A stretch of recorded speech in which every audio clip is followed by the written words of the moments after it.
3వ అధ్యాయం మొదటి వచనం.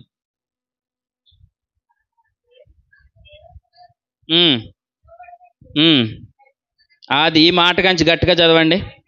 తండ్రి మనకెట్టు ప్రేమను అనుగ్రహించెను. చూడండి, చూడడానికి వచ్చాం. హల్లెలూయా. తండ్రి మనపై ఎట్టి ప్రేమ అంటే అర్థమండి, ఎంత ప్రేమ చూపించాడో చూడండి అంటున్నాడు. మనం ఆయన ప్రేమను చూడటానికి వచ్చాం. ప్రేమను చూడటానికి వచ్చాం. మన తండ్రి మన మీద ఎంత ప్రేమ చూపించాడు చెప్పండి. తన కుమారుణ్ణే మనకిచ్చేంతగా. మీకు మాట చెప్తాను. ఈ పత్రిక రాసింది ఎవరు? యోహాను గారు. ఈ పత్రిక రాసింది ఎవరు? యోహాను గారు. ఈ యోహాను గారు రాసిన సువార్త ఒకటి ఉంది. ఆ సువార్తకు రండి. తండ్రి ప్రేమను చూడండి అంటున్నాడు. యోహాను సువార్త, యోహాను సువార్త 1వ అధ్యాయం. యోహాను సువార్త 1వ అధ్యాయం.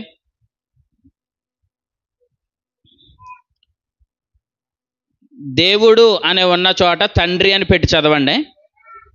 1వ అధ్యాయం 1వ వచనం. ఆది యందు వాక్యం ఉండెను. ఇలా చదవండి. వాక్యం ఉన్న కాడ యేసుప్రభు అని చదవండి. ఆది యందు యేసుప్రభు ఉండెను. యేసుప్రభు దేవుని యొద్ద అంటే తండ్రి యొద్ద ఉండెను.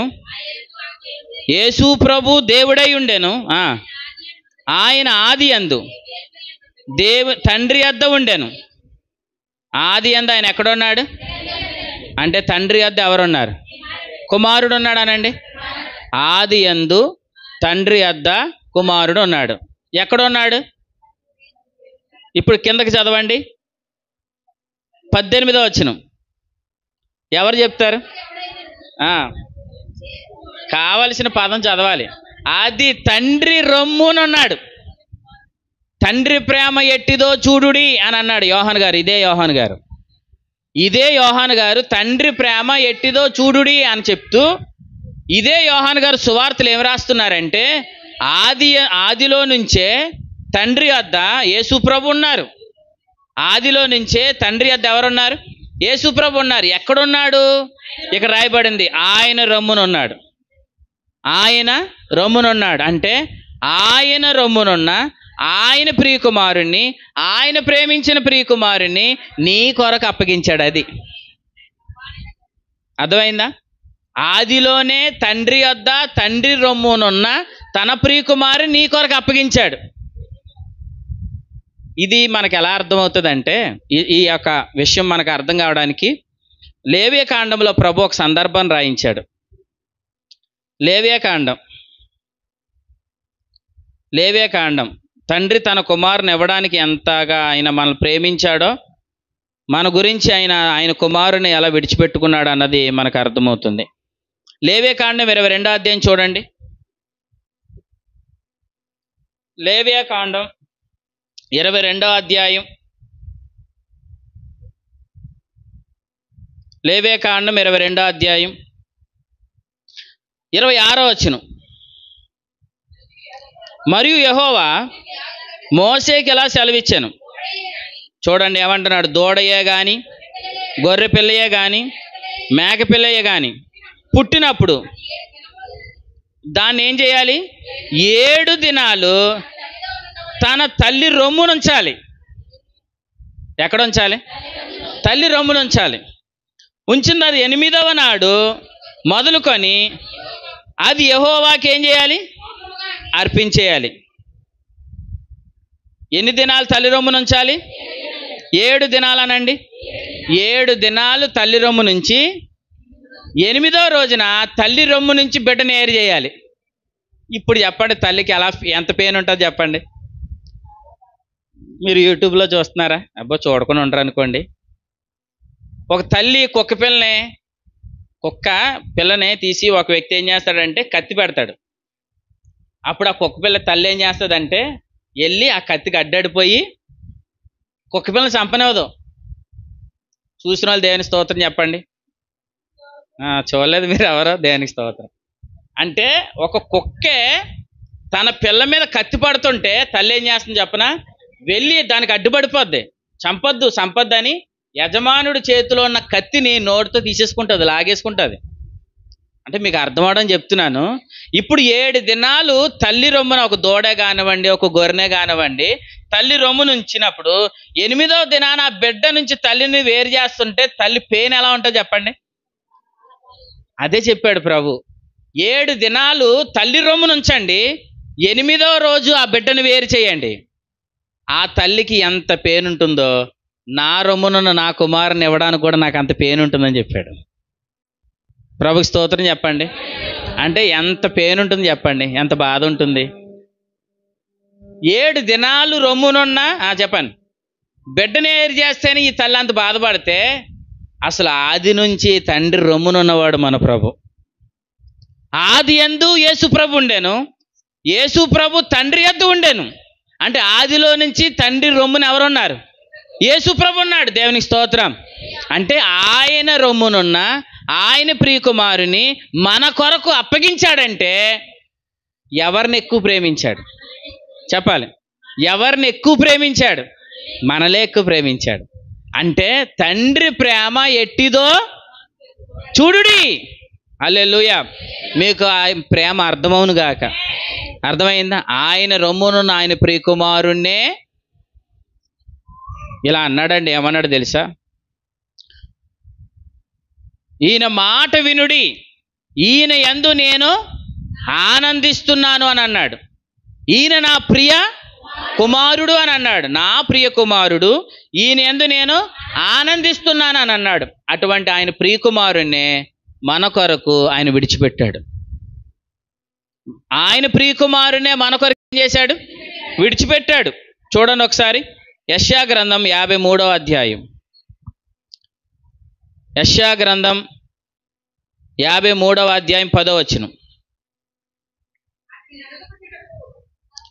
ఎవరిని?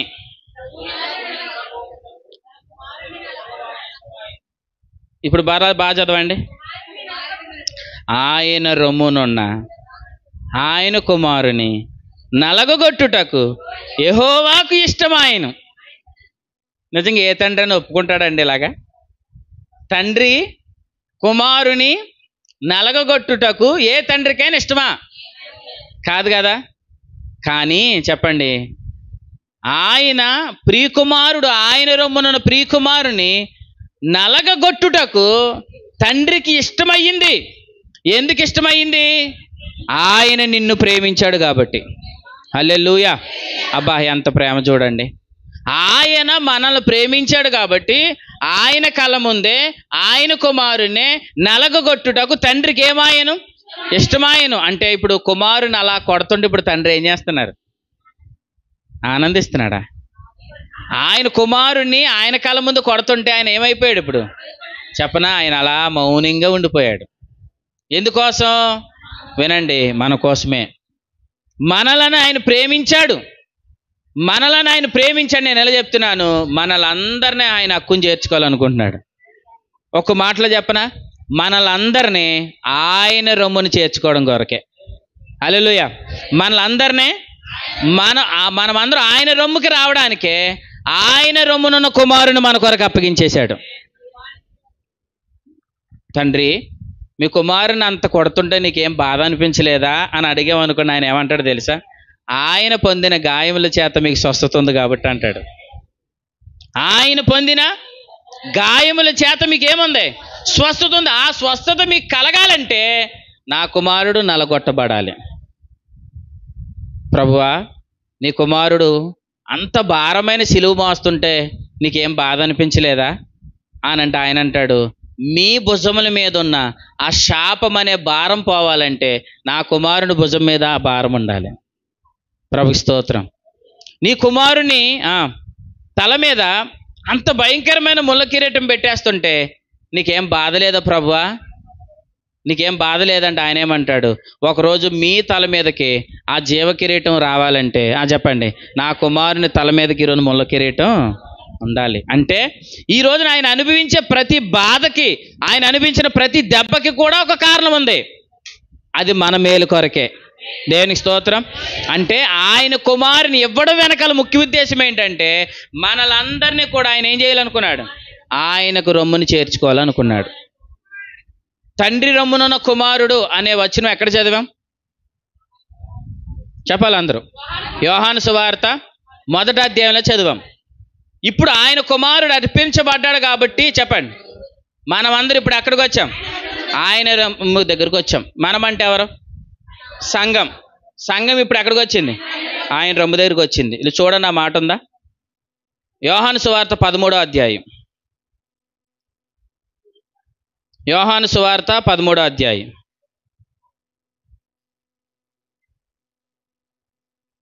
యోహాను సువార్త 13వ అధ్యాయం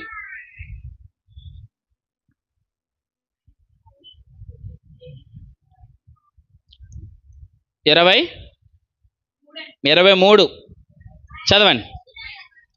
ఆయన శిష్యులలో యేసు ప్రేమించిన ఒకడు ఎక్కడికి వచ్చాడు? రొమ్ము దగ్గరికి వచ్చాడు అనండి. ఇంతకీ రొమ్ము దగ్గరికి వచ్చింది ఎవరు? యోహాన్ అనండి. యోహాను. యోహాన్ అంటే ఎవరంటే వినండి, యోహాను సువార్త చివరి అధ్యాయం చూడండి. యోహాను సువార్త చివరి అధ్యాయం 21వ అధ్యాయం 22వ వచనం. నేను వచ్చే వరకు అతడుండుట నాకిష్టమని అన్నాడు. 24వ వచనం చదవండి. ఈ సంగతులు సాక్ష్యం ఇచ్చుచు ఇవి రాయవలసిన శిశువుడు ఇతడే. ఇతను సాక్ష్యము సత్యము అంటే ఇతను సత్యానికి సాక్షి అనండి. సత్యానికి సాక్షి ఎవరు? యోహాను. ఇంతకీ సత్యానికి స్తంభం ఎవరు? సంఘం. తిమోతి మొదటి పత్రిక 3:5.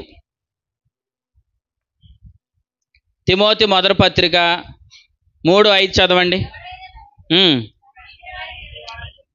3:15 జీవము కలిగిన దేవుని మందిరములో అనగా జీవము కలిగిన దేవుని సంఘములో అని చెప్తూ ఇలా చెప్పాడు చూడండి. ఆ సంఘము సత్యమునకు స్తంభము. ఆ సంఘము సత్యమునకు స్తంభము అంటే సత్యానికి సాక్ష్యం ఇచ్చేది ఎవరు? యోహాను. సత్యానికి సాక్షి ఎవరని చెప్తున్నాడు? సంఘం. అంటే సంఘం అనగా ఇప్పుడు ఎవరు? యోహాను. యోహాన్ అన్నా చెప్పండి, సంఘం అన్నా ఒకటే. ఇప్పుడు యోహాను ఎక్కడికి వచ్చాడు? రొమ్ము దగ్గరికి వచ్చాడు. అంటే ఇప్పుడు సంఘం ఎక్కడికి వచ్చింది? ఆయన రొమ్ము దగ్గరికి వచ్చింది. దేవునికి స్తోత్రం చెప్పండి. అంటే సంఘము ఆయన రొమ్ము దగ్గరికి రావడానికి వినండి, ఆయన రొమ్మునున్న ఆయన ప్రియకుమారునే మన కొరకు అప్పగించాడు. మనం పాడేస్తున్నాం కదా పాట, నీ రొమ్మున ఉన్న నీ కుమారుని అర్పించడాన్ని నువ్వేం చేయలేదు, వేని తీయలేదు. ఇంత అర్థం ఉందా మాటకి? అర్థమైందా? పాటకు కొన్ని సందర్భాల్లో మనం ఎలా పాడేస్తాం? మామూలుగా పాడేస్తాం, కానీ ఆ పాటలకు అర్థం తెలిసిన తర్వాత పాడండి, మీకు ఖచ్చితంగా కన్నీళ్ళు వస్తాయి. పాట మనకు అర్థమయ్యి ఆ పాటలో ఉన్న భావం మనకు అర్థమైతే, అసలు ఆయన రొమ్మునున్న కుమారుని ఇవ్వాలి అని అంటే ఒక జంతువే 7 దినాలు తన రొమ్ము పాలు తాగుతున్న బిడ్డని దూరం చేస్తే ఆ తల్లి తట్టుకోలేదు కదా. అటువంటిది ఆదిలో నుంచే తన రొమ్మునున్న తన ప్రియకుమారుణ్ణి మన కొరకు అప్పగించేశాడంటే అంత పెయిన్ అనుభవించి ఉంటాడు, అంత బాధ అనుభవించి ఉంటాడు. నేనే చెప్తున్నాను, అంత బాధ అనుభవించాడంటే కారణం అది నిన్ను ప్రేమించే. అంటే మనల్ని ఆయన ఎంత లేవులా చూస్తున్నాడు చూడండి, ఎంత గొప్పగా చూస్తున్నాడు చూడండి. అంత గొప్పగా చూశాడు కాబట్టే ఆయన కుమారుని మన కొరకు అప్పగించేశాడు. ఆయన కుమారుని అప్పగించేశాడు. ఇప్పుడు ప్రభు మన కొరకు ఏం చేయబడ్డాడు? నలగొట్టబడ్డాడు. ఆయన ఎందుకు నలగొట్టబడ్డాడు? నీకు స్వస్థత ఉంది. దేవునికి స్తోత్రం. నీకు స్వస్థత ఉంది. నీకు స్వస్థతనివ్వడానికే ఆయన ప్రియకుమారుడు గాయపరచబడ్డాడు. అర్థమైందా? నీ ప్రతి గాయములు కట్టబడతాయి. గాయాలను ఏం చేస్తాడు ఆయన? ప్రభు గాయాలను ఉంచేవాడు కాదు, ప్రభు గాయాలను కట్టేవాడు. చెప్పండి ఎవరు? ప్రభు ఏం చేస్తాడు? గాయములు కడతాడు. గాయాలంటే ప్రతి రోగాన్ని కడతాడు, ప్రతి గాయాన్ని కడతాడు. చూడండి లూకాసు వార్త 10వ అధ్యాయం. లూకాసు వార్త 10వ అధ్యాయం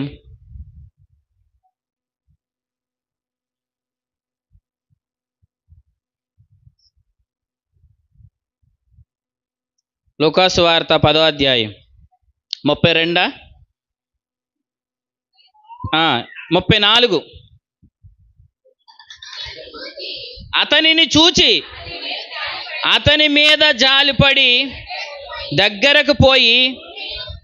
దగ్గరకు నిజంగా మీరు గమనించండి, 31వ వచనంలో యాజకుడు అని ఒక ఆయన వచ్చాడు, అతను పట్టించుకోలేదు. తర్వాత లేవీయుడు అని ఒక మనుషుడు వచ్చాడు, అతను కూడా ఆయనను పట్టించుకోలేదు. కానీ యేసుప్రభు వచ్చాడు, ఏం చేశాడట? దగ్గరకు పోయి నూనెయు, దగ్గరికి వెళ్ళాడు, జాలిపడ్డాడు, నూనెయు ద్రాక్షారసమును పోసి అతని గాయములను కట్టి, దేవుని స్తోత్రం, గాయాలను ఏం చేశాడు? కట్టాడు. అంటే మన ప్రభు ఎవరు చెప్పండి? గాయాలను కట్టేవాడు, గాయాలను రేపేవాడు కాదండి. మన గాయాలు రేపేవాడు కాదు. మనుషులు ఏం చేస్తారు? గాయాలు రేపుతారు. గాయాలు రేపేవారు మనుషులు కానీ ప్రభు అయితే ఆయన గాయములు కడతాడు. కట్టడమే కాదు, వెంటనే ఏం చేశాడట? తన వాహనం మీద ఎక్కించి ఒక పూటకోళ్ళవాని ఇంటికి తీసుకొని వెళ్ళాడు. పూటకోళ్ళవాని ఇంటికి తీసుకొని వెళ్ళాడు.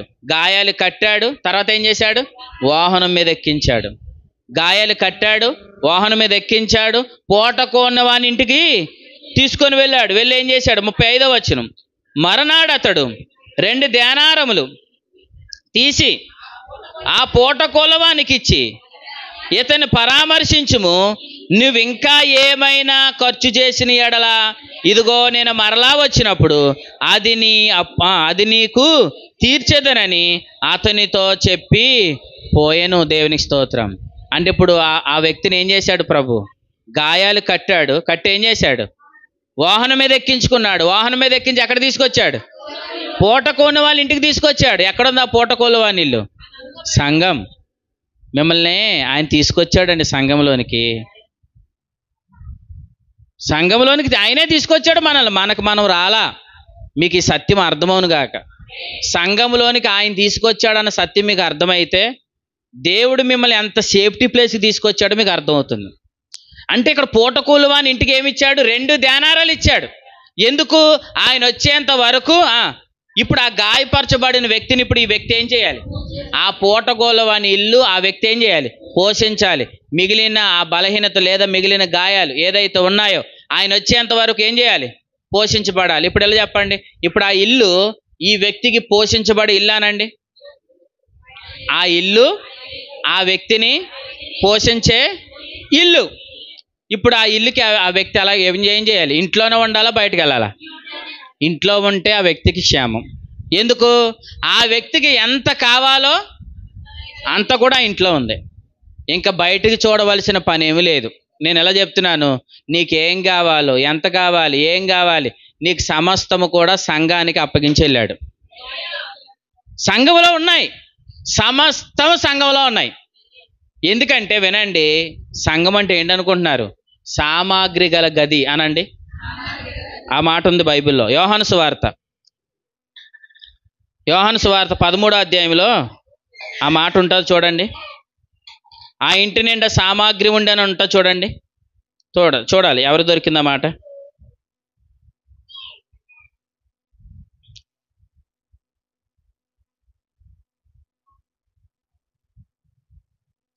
వారి మేడగదిలో ఆ ఇంటి నిండా సామాగ్రి ఉండేనని ఉంటుంది.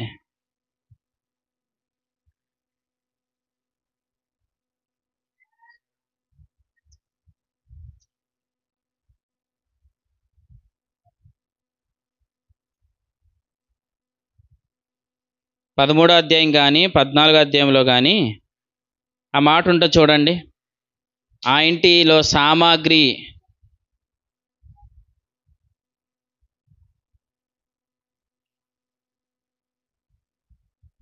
దొరకలేదమ్మా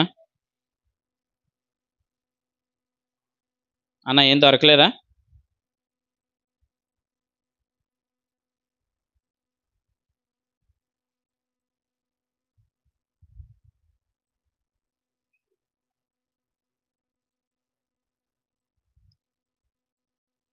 సామాగ్రి గదిగిన గది అని ఉంటుంది చూడండి. యోహాను సువార్త 13వ అధ్యాయం 14వ అధ్యాయం 2 అధ్యాయాలు ఉంటుంది. నీళ్ళకుండా మోసుకొని పోవాడు అని చెప్తూ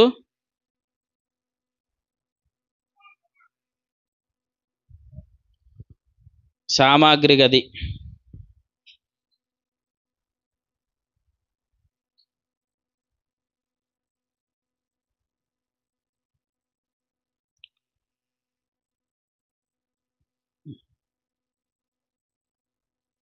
వచ్చిన ఉంటుంది. ఒకసారి సామాగ్రి గది అంటే ఆ గదిలో ఏమున్నాయి? సామాగ్రి ఉన్నాయి. ఆ గదిలో ఏమున్నాయి? సామాగ్రి ఉన్నాయి. ఏమేం సామాగ్రి ఉంటా చెప్పండి, చెప్పాలి. నేను చెప్పనా? ఆ గదిలోనికి చేర్చబడిన వారందరికీ ఏం కావాలో అన్నీ ఆ గదిలో ఉన్నాయి. దేవునికి స్తోత్రం. కాదు చెప్పండి, ఇప్పుడు మనకు కావలసినవన్నీ ఎక్కడ ఉన్నాయి చెప్పాలి? సంఘంలోనున్నాయి. చెప్పండి, ఎక్కడ ఉన్నాయి? సంఘంలో ఉన్నాయి. అప్పగించింది ఎవరు? ప్రభువే. ఆయన వచ్చే వరకు పూటగులవాని చేతికి అప్పగించాడు. ఆ 2 దేనారాలంటే సంఘానికి ఏం కావాలో సమస్తం పూటగోలువాని ఇంటిలో ఉంచాడు. ప్రభుకి స్తోత్రం. కాబట్టి మీరు పూటగోలువాని ఇంటి ద్వారా పోషించబడుదురుగాక. అర్థమైంది? ఆయన నిన్ను పోషిస్తాడు, మీకు కలిగిన సమస్తాన్ని పోషిస్తాడు. ఆ మాట ఆదికాండం 55వ అధ్యాయం. ఆదికాండం 55వ అధ్యాయం. సమస్తం ఆయన పోషిస్తాడని మాట చూపిస్తాను రండి. ఆదికాండం 50వ అధ్యాయం 21వ వచనం. కాబట్టి మీరు భయపడకండి, నేను మిమ్మలను మీ పిల్లలను కూడా, ఎందుకంటే అంత సామర్థ్యత చెప్పండి ఆయన దగ్గర ఉంది. ఆయన ఏం చేస్తాడట? మీరు భయపడకండి, నేను మిమ్ములను మీ పిల్లలను కూడా పోషించదనని చెప్పి వారిని ఆదరించి వారితో ప్రీతిగా మాట్లాడేదను. సంఘములో ఆయన ఏముంచాడు? సామాగ్రి. అంటే ఈ పూటకూలివాడు ఇంటిలో అంటే సంఘములో ఈ వ్యక్తి పోషించబడడానికి ఎంత కావాలో అంత సంఘంలో ఉంచాడు. కాబట్టి మీరు ఏది కావాలన్న సంఘం వైపు చూచుదురుగాక. అర్థమైందా? సంఘము ద్వారా సంఘము చేత మీరందరూ పోషించబడుదురుగాక. కాబట్టి వినండి, సంఘం అంటే ఎవరు అని అంటే ఆయన రొమ్మున ఆనుకున్నవారు. సంఘం ఆయన రొమ్ముకి ఎలాగొచ్చింది చెప్పాలి? ఆయన రొమ్మునున్న ప్రియకుమారుడు అప్పగించబడ్డాడు కాబట్టి. ఆయన రొమ్మునున్న ప్రియకుమారుడు అప్పగించబడ్డాడు కాబట్టి ఇప్పుడు చెప్పండి, సంఘం ఎక్కడికి వచ్చింది? ఆయన రొమ్ము దగ్గరకు వచ్చింది. ఇప్పుడు ఆయన రొమ్ము దగ్గరకు వచ్చిన సంఘాన్ని ఆయనే పోషిస్తాడు. ఇలా చెప్పింది బైబిల్. ఆయన నింపుతాడు. చెప్పండి, ఏం చేస్తాడు? నింపుతాడు. అంతేకాదు సంఘాన్ని ఆయన పోషిస్తాడు. ఏం చేస్తాడు? పోషిస్తాడు. ఎఫెసీ పత్రికలో 5వ అధ్యాయం ఇదే మాట మనం ఎఫెసీ పత్రికలో కూడా చూస్తే, ఎఫెసీయులకు రాసిన పత్రిక 5వ అధ్యాయం 30వ వచనం చూడండి. ఎఫెసీ పత్రిక 5వ అధ్యాయం 30వ వచనం. క్రీస్తు కూడా సంఘమును పోషించి, కనిపించిందమ్మా? దేవునికి స్తోత్రం. సంఘాన్ని ఆయన ఏం చేస్తాడు? పోషిస్తాడు. అంటే మీ పురుషుడు ఎవరు చెప్పండి ఇప్పుడు? పోషించగలిగేంత గొప్పవాడు. హల్లెలూయా. రేపు ఎలా అని ఎవరైనా ఆలోచిస్తున్నారా? రేపు ఏంటని ఆలోచిస్తున్నారా? చెప్పాలి. రేపు ఏ భాగానికి వెళ్ళాలని ఏమైనా ఆలోచిస్తున్నారా? వినండి, మిమ్మల్ని ఆయన పోషిస్తాడు. ఆయన పోషిస్తాడు. ఎందుకంటే పూటకూలవాని ఇంటికి ఆయన అప్పగించాడు. ఆయన వచ్చేంత వరకు మనం పోషించబడడానికి ఎంత కావాలో అంత సంఘంలో ఉంది. మీరు సంఘములోనికి వచ్చుదురుగాక, మీరు నిరంతరం పోషించబడుదురుగాక. యోసేపు ఐగుప్తు దేశ ప్రజలను పోషించగలిగేంత ఆహారం ఉంది. చెప్పండి. బయటి దేశాలను పోషించగలిగేంత ఆహారం ఉంది. అంతేకాదు తాను ఇశ్రాయేలు ప్రజలను కూడా పోషించగలిగేంత ఆహారం ఉంది. హల్లెలూయా. అంటే సమృద్ధి ఉందా లేదా? మరి యోసేపు కంటే గొప్పవాడు కాదా? చెప్పాలి. యోసేపు కంటే మన ప్రభు గొప్పవాడు. యోసేపు దగ్గర ఉన్న ఆహారం గురించి ఇలా రాయబడింది ఆదికాండంలో. లెక్క పెట్టలేనంత విస్తారమైన ధాన్యం ఉన్నందున వారు లెక్క పెట్టలేదు అని రాయబడింది. నేను చెప్తున్నాను, యోసేపు ధాన్యమే లెక్క పెట్టకపోతే మన ప్రభు దగ్గర ఉన్న ఆ ఆహారం మనం లెక్క పెట్టలేనంత ఆహారం. నేను చెప్తున్నాను, ఈ రోజు నువ్వు తిన్నా తరిగిపోదు, 10 సంవత్సరాలు తిన్నా తరిగిపోదు. నేను చెప్తున్నాను, నువ్వు 50 సంవత్సరాలు తిన్నా కూడా తరిగిపోలేనంత ఆహారం ఆయన దగ్గర ఉంది. కాబట్టి ఆయన నిన్ను పోషిస్తాడు. చెప్పండి, ఆయన నిన్ను ఏం చేస్తాడు? పోషిస్తాడు. కాబట్టి రేపు ఏం తిందాం, ఏం తాగుదామని మీరు ఏం చింతించకండి. ఇప్పటి నుంచి ఆలోచిస్తున్నారా రేపు ఏ భాగానికి వెళ్దామని? మీ ఆలోచన పోవును గాక. అందుకేమన్నాడు ప్రభు? చింతించకండి. ఏం చేయకండి? చింతించకండి. ఏం తిందాం, ఏం త్రాగుదామని చింతించకండి. మత్తయి సువార్త, మత్తయి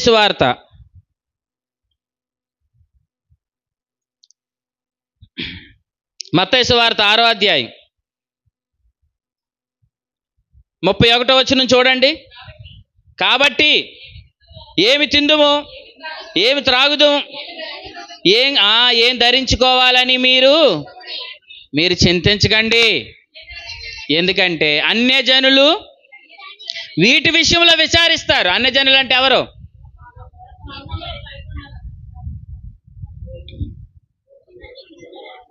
అనా? అది ప్రభు స్తోత్రం. పూటకూలం అని ఇంటికి రానివారు, ఇంకా ఆయన రొమ్ము దగ్గరికి రానివారు. అంతేనా? పూటకూలం అని ఇంటిలోనికి రాని వారికి ఏముంటుంది? చింత, విచారం, రేపు ఏం తినాలి, ఏం త్రాగాలని. కానీ నేను ఎలా చెప్తున్నాను, ఆల్రెడీ మీరు సామాగ్రి ఉన్న గదిలోకి వచ్చారు. అర్థమైందా అమ్మా? చూడండి, లూకాసు వార్త 22లో ఉందంట ఆ మాట. చూశాను, మరి ఆ మాట చాలా ప్రాముఖ్యమైంది. లూకాసు వార్త 22వ అధ్యాయం 12వ వచనం. 22వ అధ్యాయం 12వ వచనం. 22వ అధ్యాయం 12వ వచనం చూడండి. అతడు సామాగ్రి గల ఒక గొప్ప మేడగది మీకు చూపించాను. వినండి, అక్కడ ఏముందట? సామాగ్రి గల ఒక గొప్ప మేడగది ఉంది. దేవునికి స్తోత్రం. గొప్ప మేడగది. సామాగ్రి అంటే ఏమేమి ఉంటాయి? సుత్తి, శానం, పారాగొనపాలు అంటారా? అవి ఏం కాదు. పూటకూలవాని ఇంటిలో ఏముంటాయి? పోషించబడే ఉంటాయి. అంటే ఆ పూటకూలవాని ఇంటికి వచ్చే వారందరూ పోషించబడడానికి కావలసిన సామాగ్రి ఉన్న గది, అదే సంఘం. ఆ గదిలోనికి మీరు వచ్చిన మీరందరూ కూడా దేవుని స్తోత్రం చెప్పండి. ఆయన అంటున్నాడు, మిమ్మల్ని పోషిస్తాను. చెప్పండి, మీ పిల్లలను కూడా పోషిస్తాను. మాకే దొరుకుతుంది అనుకోకండి, మీకు దొరుకుతుంది, మీ పిల్లలకు కూడా దొరుకుతుంది. ఆయన పోషించగలడు. కాబట్టి ఏం తిందాం, ఏం త్రాగుదామని మీరు ఏం చేయకండి, మీరు చింతించకండి. అది పూటకూలవాని ఇంటిలో లేనివాడు చింతిస్తాడు. సామాగ్రి గది కలిగిన గదిలో లేనివాడు చింతిస్తాడు. మీరు ఎక్కడున్నారు? సామాగ్రి గదిలో ఉన్నారు. మీరు ఎక్కడున్నారు? పూటకూలవాని ఇంటిలో ఉన్నారు. కాబట్టి మీకు లేదు అనే అనుభవం మీకు లేదు. అందుకే ఇలా చెప్తున్నాను, వినండి. రేపటి గురించి మీరు ఎవరు చింతించకుందురుగాక. ఉదయం ప్రభు ఇలా చెప్పాడు, రేపేం తినాలి, ఏం త్రాగాలని రేపటిని గురించి మీరు చింతించద్దు అని చెప్తే ఏం చెప్పాడంటే, ఆ దినమే మీ గురించి చింతిస్తుంది. హల్లెలూయా.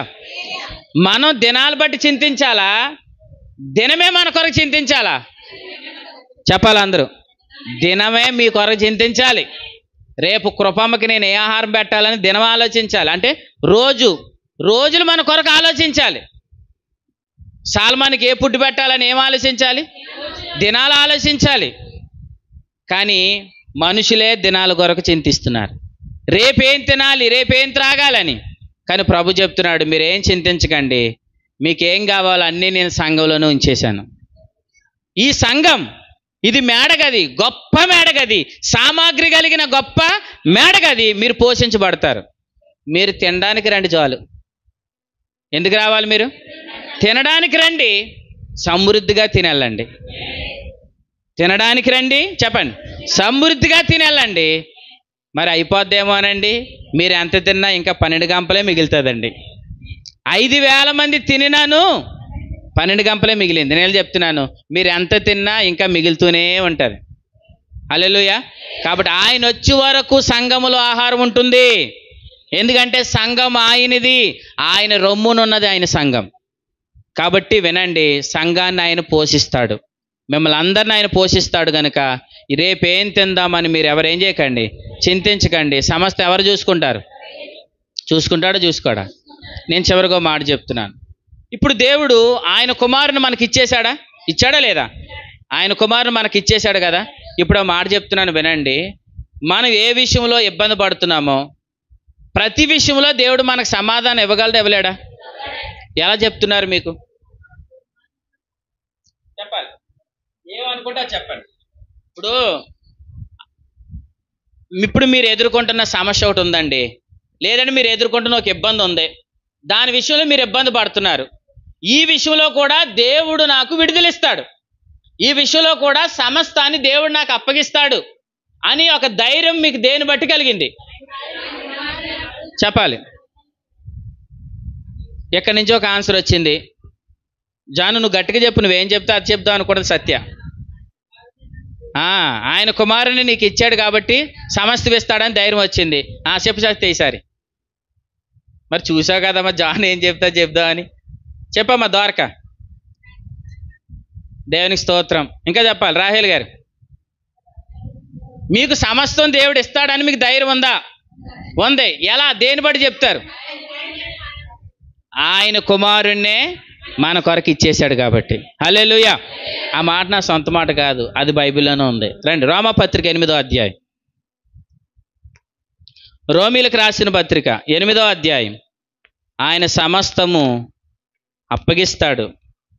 ఏంటి మన ధైర్యం ఏంటంటే ప్రభు వాక్యం చెప్తుంది. రోమపత్రిక 8వ అధ్యాయం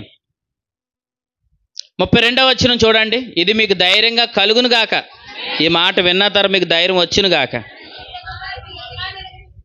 ఈ మాట చూడండి. తన సొంత కుమారుని అనుగ్రహించుటకు వెనుక తీయలేదు.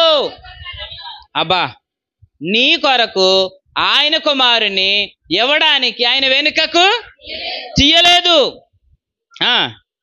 మనందరి కొరకు ఆయనను అప్పగించిన వాడు. దేవుని స్తోత్రం. ఆయనతో పాటు సమస్తాన్ని మనకు ఎందుకు అనుగ్రహింపడు? అబ్బా, దేవునికి స్తోత్రం. అంటే నీ కొరకు కుమారుని ఇచ్చాడు, మెర్షి సమస్తాన్ని దేవుడిస్తాడు. నమ్ము. జ్యోతమ్మ గారు, మీ కొరకు ప్రభు ఆయన కుమారుని ఇచ్చాడు, సమస్తాన్ని మీకు దేవుడిస్తాడు. జాన్, నీ కొరకు ఆయన కుమారునే ఇచ్చేశాడు కాబట్టి నీకు సమస్తాన్ని ఇస్తాడు. మీరు నమ్ముదురు గాక.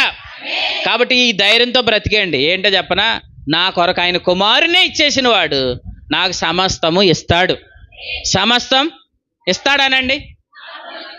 ఆయన 3 మాటలు చెప్తాను. 1, ఆయన కుమారుని ఇచ్చాడు కాబట్టి సమస్తము అనుగ్రహిస్తాడు అనండి. సమస్తము అనుగ్రహిస్తాడు. 2, ఈ మాట కూడా చూడండి. మార్కు సువార్త లూకా సువార్త 7 అనుకుంటా. సమస్తమును ఆయన బాగు చేస్తాడు. లూకా సువార్త 7:31, మార్కు 7:31 చూడండి. రైట్. మార్కు సువార్త 7వ అధ్యాయం.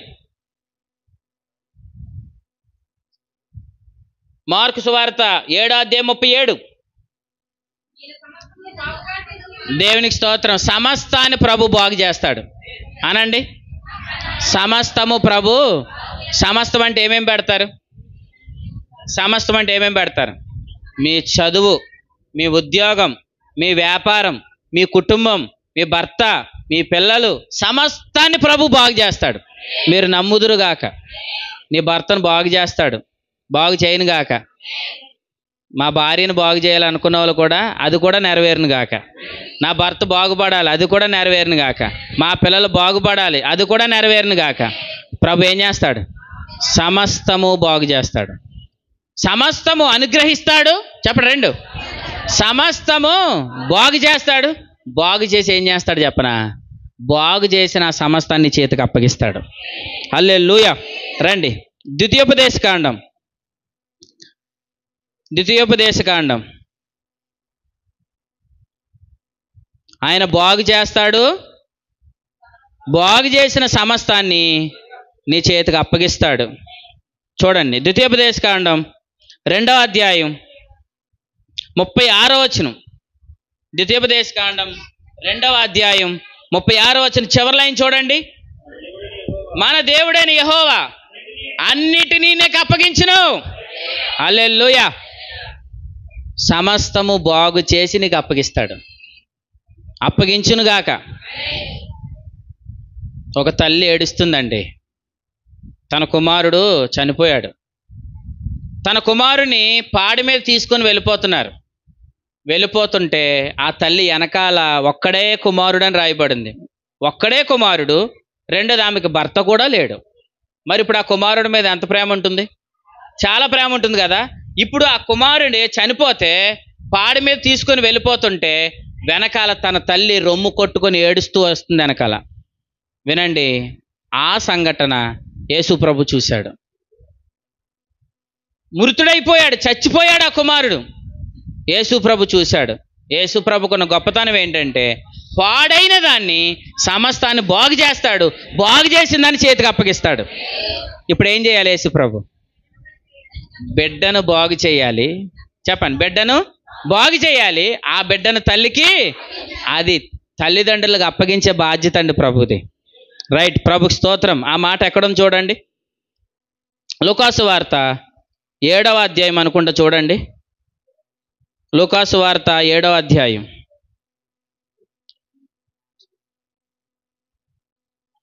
లూకాసు వార్త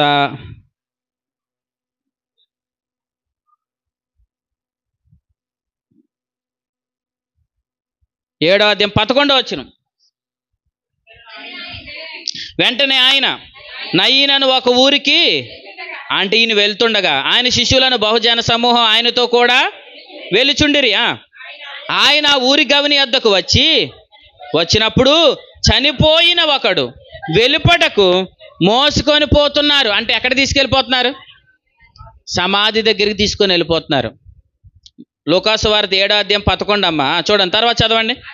అతని తల్లి, అతనికి ఒక్కడే కుమారుడు, అంటే భర్త కూడా ఆమెకి లేడు. ఒక్కడే కుమారుడు, భర్త కూడా చనిపోయాడు. ఆ ఊరి జనులు అనేకులు ఆమెతో కూడా ఉండిరి. అంటే మనుషులు అంటే ఇప్పుడు ఎవరితో ఉన్నారు? ఆమెతో ఉన్నారు. కానీ ఆమె బాధను తీయగలరా? ఆమె దుఃఖాన్ని తీయగలరా? వినండి, మనుషులు ఉన్నారు కానీ ఎవరు ఆమె దుఃఖాన్ని తీయలేరు. మనుషులు నమ్ముకున్నట్టు కంటే యెహోవాను ఆశ్రయించుటే మేలు. ఇప్పుడు మనుషులు చాలా మంది ఉన్నారు ఆమెతో, కానీ ఆమె బాధను ఎవరు తీయలేరు. ఆమె దుఃఖాన్ని ఎవరు తీయలేరు. ఆమె బాధకు ఎవరు నివారణ కలిగించలేరు. ప్రభు ఆమెను చూచి ఆమె యందు కనికరపడి ఇలా అంటున్నాడు చూడండి. అమ్మా, ఏడవవద్దని ఆమెతో చెప్పి దగ్గరికి వచ్చి పాడె ముట్టగానే మోయిచున్న వారు నిలిచిరి. హల్లెలూయా. పాడిని ఏం చేశాడు? తీసుకొని వెళ్ళిపోతుంటే పాడిని ఇలా ముట్టాడంట. ముట్టగానే పాడి మోస్తున్న వారు ఏమయ్యారు? ఎందుకు నిలిచారండి? ఈయన ఏమన్నా ఆగమన్నాడు యేసు ప్రభు? ఆగండి ఆగండి ఆగండి అని ఏమన్నా అన్నాడా? చెప్పాలి. ఏమనలేదు. కానీ ఎందుకు పాడి మోసేవారు ఎందుకు నిలిచిపోయారు? పైన వాడు లేచిపోయాడు పైకి. చనిపోయినవాడు పైకి లేచిపోయాడు. పైకి లేచిపోతే మరి మోసేవాళ్ళు తెలుస్తుందా తెలీదా? అమ్మ ఊహింటున్నారా? పైనున్న వ్యక్తి ఏమయ్యాడు? ఆ కుమారుడు లేచి నిలబడిపోయాడు.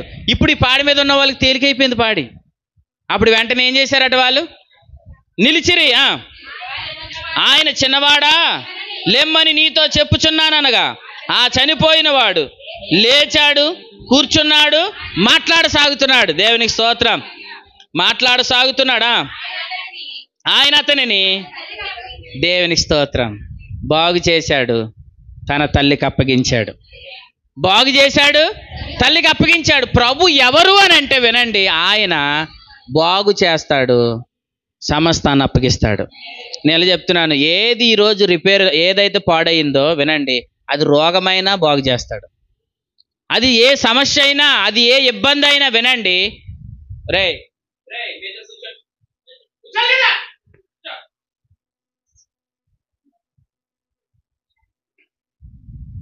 రాజన్ని ఇలా ఉంటాను కానీ పని అవదండి.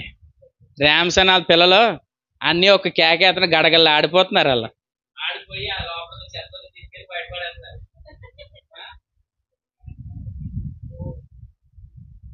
ఏం చేస్తున్నారట? ఏం చేశాడు ప్రభు? బాగు చేశాడు, తల్లికి అప్పగించాడు. నేను చెప్తున్నాను, ఏదైతే ఈరోజు నీ చేతి నుండి చేజారిపోయిందో త్వరలో నీ చేతికి వచ్చును గాక. అర్థమైందా? భయపడకండి, దిగులు పడకండి. మా నుంచి దూరం అయిపోయిందండి, ఇది మరలా మా చేతికి వస్తుందా? ఎస్, ఖచ్చితంగా త్వరలో నీ చేతికి వస్తుంది. దాన్ని ప్రభు బాగు చేస్తాడు. ప్రభు బాగు చేస్తాడు, దాన్ని నీ చేతికి అప్పగిస్తాడు. ఇప్పుడు ఈ తల్లిని ఇలా అన్నాడు, అమ్మా నువ్వు ఏడవద్దు అన్నాడు. మనుషులు ఎవరైనా ఈ సమస్యను తీయగలిగారా? ఎవరు తీయలేరు. ఎంతమంది ఉన్నారు? చాలామంది ఉన్నారు. నేను చెప్తున్నాను, మనుషులు ఎంతమంది ఉన్నా ఏం చేయలేరు. ప్రభు ఒక్కడుంటే చాలు. ఆయన ఒక్కడుంటే చాలు. చెప్పండి, ఎవరు చేయలేని దానిని ఆయన చేయగలుగుతాడు. కాబట్టి వినండి, ఈ మధ్యాహ్నం ప్రభు ఇలా చెప్తున్నాడు, ఆయన కుమారుణ్ణే చెప్పండి మనకు అప్పగించిన వాడు. నేను ఇలా చెప్తున్నాను, సమస్తాన్ని బాగు చేసి కూడా నీకు అప్పగిస్తాడు. కుమారుణ్ణే మన కొరకు అప్పగించిన వాడు. వినండి, స్తోత్రాలు ఎలా చెల్లించండి. ఆయన కుమారుణ్ణే మన కొరకు అప్పగించిన వాడు సమస్తాన్ని బాగు చేసి మన చేతికి అప్పగిస్తాడు. హల్లెలూయా. అప్పగిస్తాడు. ఎలా చెప్పగలం? ఎస్, ఆయన కుమారుని ఇచ్చాడు కాబట్టి ఇది కూడా నాకు అప్పగిస్తాడు. కుమారుని అప్పగించాడు కాబట్టి సమస్తాన్ని బాగు చేస్తాడు, నా చేతికి అప్పగిస్తాడు. ఆయన రొమ్మునున్న చెప్పండి, ఆయన కుమారుణ్ణే నా కొరకు అప్పగించి మనలందరినీ ఇప్పుడు ఎక్కడ చేర్చుకున్నాడు? ఆయన రొమ్ముకు చేర్చుకున్నాడు. ఆయన కుమారుని ఇవ్వడానికి బాధ కాదా? బాధే. తల్లి రొమ్ము నుంచి ఒక పిల్లని, మేక పిల్లని వేరు చేసినప్పుడు ఒక తల్లి ఎంత బాధపడుతుందో చెప్పండి. ఆయన కూడా మనకు, ఆయన ప్రభు కొరకు, ఆయన కుమారుడు కొరకు చింతించాడా లేదా? చింతించినా కానీ వినండి, నిన్ను మాత్రం ఆయన ఏం చేశాడు? ప్రేమించాడు. నిన్ను హక్కుని చేర్చుకోవడానికే ఆయన కుమారుని విడిచిపెట్టాడు. కాబట్టి ఈ సత్యం, ఈ యొక్క అనుభవం మీకు అందరికీ అర్థమవును గాక. కుమారుని అప్పగించిన వాడు సమస్తాన్ని బాగు చేస్తాడు, నీ చేతికి అప్పగిస్తాడు. అటువంటి కృప ప్రభు సమృద్ధిగా దయచేయను గాక. రైట్, తల వంచండి.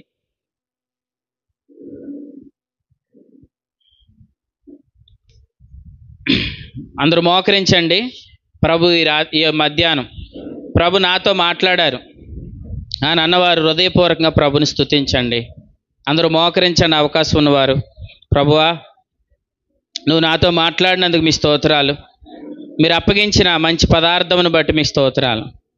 ప్రభువా, నువ్వు నమ్మదగిన దేవుడువు, నీ స్తోత్రాలు.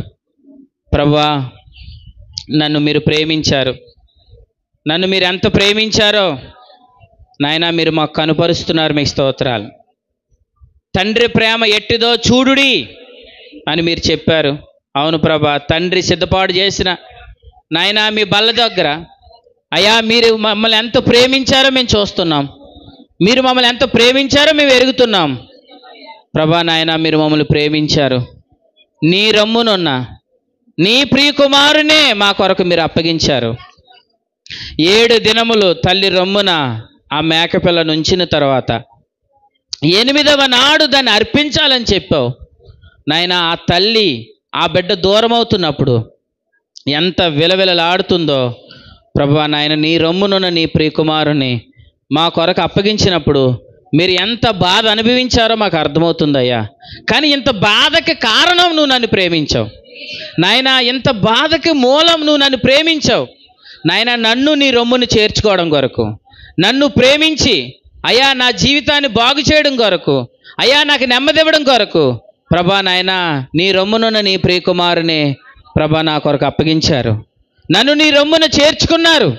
మీకు స్తోత్రాలు ప్రభువా. నీ రొమ్మును నన్ను చేర్చుకున్నారు నాయన. పూటకూలవాని ఇంటిలో చేర్చారు, సామాగ్రి కలిగిన గదిలో చేర్చారు అయ్యా నాయన. పూటకూలవాని ఇంటిలో సమస్తం ఉంది నాయన. ఆ సమస్తం సంఘంలో మీరు ఉంచారు నాయన. మీరు వచ్చేంత వరకు సంఘము ద్వారా పోషించబడాలని చెప్పారు నాయన. సంఘములో మాకు కావలసినవన్నీ సంఘములో ఉన్నాయి నాయన. అవన్నీ మావే. మేము పోషించబడడానికి మాకు మీరు సమస్తం ఉంచారు. మేము నమ్ముతున్నాం ప్రభా. ఆ సమస్తం మాకు అప్పగించబడుతుంది. ఆ సమస్తం మేము అనుభవిస్తాం అయ్యా ప్రభా. ఇంత ధైర్యంగా మేము ఎలా మాట్లాడగలుగుతున్నామంటే మీ కుమారునే మా కొరకు ఇవ్వడానికి మీరు వెనక్కి తీయలేదు. మీ కుమారునే మా కొరకు అప్పగించారు. సమస్తాన్ని నాయన మీరు బాగు చేసి నాయన మా చేతికి అప్పగిస్తారు. ప్రభా ఈరోజు ఏదైతే మాకు దూరమైంది అనుకుంటున్నామో సమస్తం మీరు బాగు చేసి మా చేతికి అప్పగిస్తున్నందుకు స్తోత్రాలు.